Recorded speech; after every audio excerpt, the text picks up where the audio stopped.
एक समय की बात है, एक छोटी सी प्यारी लड़की थी जिसका नाम सिया था। सिया को किताबें पढ़ना बहुत पसंद था।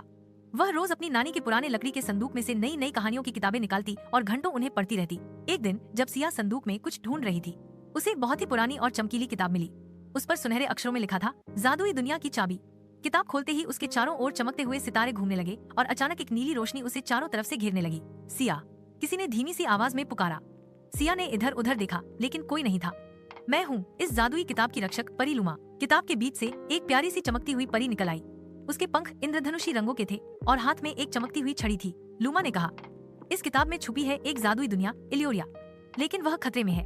सिर्फ एक बहादुर दिल वाली लड़की ही उसे बचा सकती है। क्या तुम तैयार हो? सिया ने थोड़ी हिचकिचाहट के बाद कहा, हाँ मैं चलूंगी। और तभी वूंशिश, एक तेज हवा चली और सिया किताब के अंदर खींच ली गई। अब सिया इलियोरिया में थी।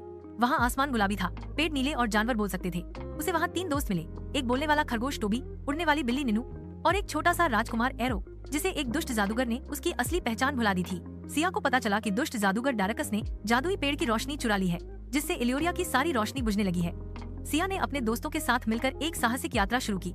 जंगल पार किया, पहाड़ी ड्रैगन से मिली और झील की रानी से मदद मांगी। अंत में उन्होंने डार्कस के महल में जाकर उसकी चालाकी से लड़ाई की। सिया ने अपनी समझदारी और दिल की शक्ति से जादुई रोशनी वापस पाली। जब रोशनी इलियोरिया में लौटी, सब कुछ फिर से रंगीन और सुंदर हो गया। लूमा परी ने मुस्कुराते हुए कहा, सिया, तुमने बहादुरी, दया और दोस्ती से यह दुनिया बचाई। अब तुम कभी भी इस किताब को खोलकर इलियोरिया लौट सकती हो। और पल भर में सिया वापस अपनी नानी के कमरे में थी। वही किताब उसके हाथ में थी। अब भी जब सिया रात को अपनी किताब खोलती है तो इलियोरिया से कोई न कोई दोस्त उसे मिलने आता है। सीख, सच्ची बहादुरी दिल में होती है, और जब हम दयालु और समझदार बनते हैं तो दुनिया की सबसे बड़ी मुश्किलें भी हल हो जाती हैं।